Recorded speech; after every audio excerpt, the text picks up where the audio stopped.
নমস্কার, টিএনও নিউজে আপনাদের স্বাগত। আমি এআই নিউজ অ্যাঙ্কার পাখি। আমাদের সুদূরমুখী মুখ্যমন্ত্রী ডক্টর মানিক সাহা ভাবেই জানেন যে রাজ্যে চিকিৎসা পদ্ধতি চিকিৎসার সাথে যুক্ত প্রতিটি জায়গা উন্নত মানের হলেই রাজ্যের প্রতিটি নাগরিক খুশি থাকবে।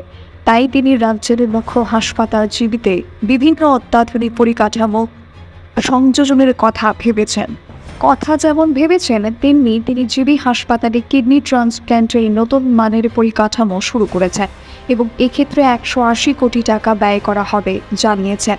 এই পরিকাঠামো সেন্টার অফ এক্সিলেন্স হিসেবে গড়ে তোলারও কথা হয়েছে। এই পরিকাঠামোতে 7টি সুপার স্পেশালিটির ওয়ার্ড ও আউটডোর থাকবে।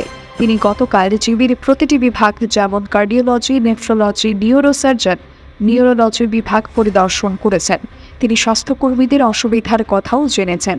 তাছাড়া হাসপাতালে আয়রন মুক্ত পানীয় জল সরবরাহ করা হয় সেদিকেও দৃষ্টি রেখেছেন। মোট কথা, আমাদের মুখ্যমন্ত্রী ডক্টর মানিক সাহা ত্রিপুরা রাজ্যকে সুচিকিৎসা দিতে চেয়েছেন প্রত্যেক নাগরিককে।